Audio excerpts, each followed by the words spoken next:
I appreciate very much it. A transition that's so smooth, it'll be as smooth as it can get, and I very much appreciate Une passation de pouvoir pacifique, une tradition enracinée, une promesse solennelle et un élément important de la démocratie américaine. Après l'élection d'un président américain, une activité intense prend corps avant qu'il ne prête serment.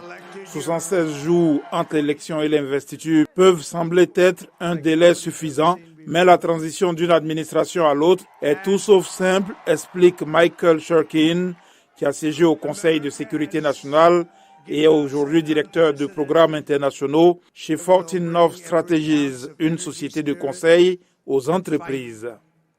Nous voulons nous assurer que le président réussisse. Donc, s'ils veulent revoir la politique, nous allons les aider à le faire en leur disant ce que nous savons et en leur expliquant ce qui se passe. Le président élu n'entrera officiellement en fonction que le 20 janvier, mais la planification doit commencer bien plus tôt, explique Valerie Smith-Boyd du Centre en charge de la transition présidentielle.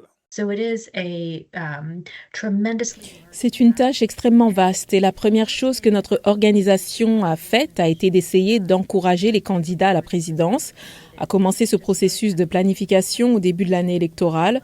Bien sûr, ils ont pour objectif principal de remporter l'élection, mais ils doivent également créer une organisation distincte qui étudie comment examiner des centaines de milliers de CV pour sélectionner exactement les bonnes personnes pour traduire leurs promesses politiques en action.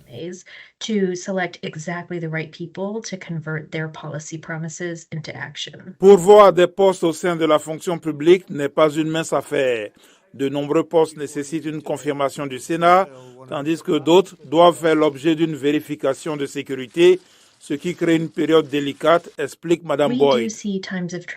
Nous considérons les périodes de transition comme une période de vulnérabilité pour la nation, car les personnes nommées par le pouvoir politique et les hauts dirigeants quittent une administration. Il peut y avoir des retards dans l'arrivée de nouvelles personnes, ce qui peut bien sûr créer des difficultés de communication ou de compréhension des règles et des responsabilités.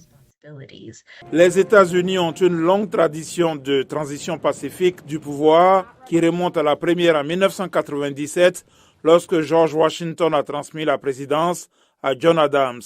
Selon Mme Boyd, une communication claire et efficace est essentielle à la réussite d'un transfert de pouvoir.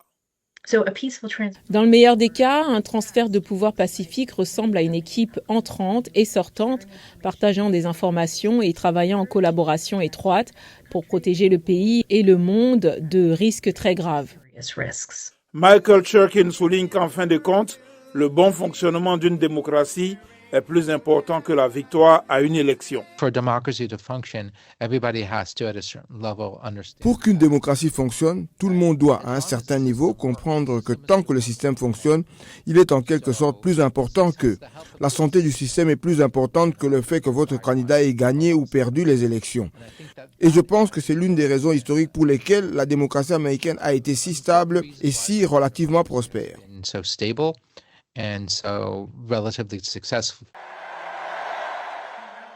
Alors que la nation se prépare à la prochaine investiture présidentielle, le processus de transition rappelle l'existence des personnes qui, dans l'ombre, font fonctionner la démocratie.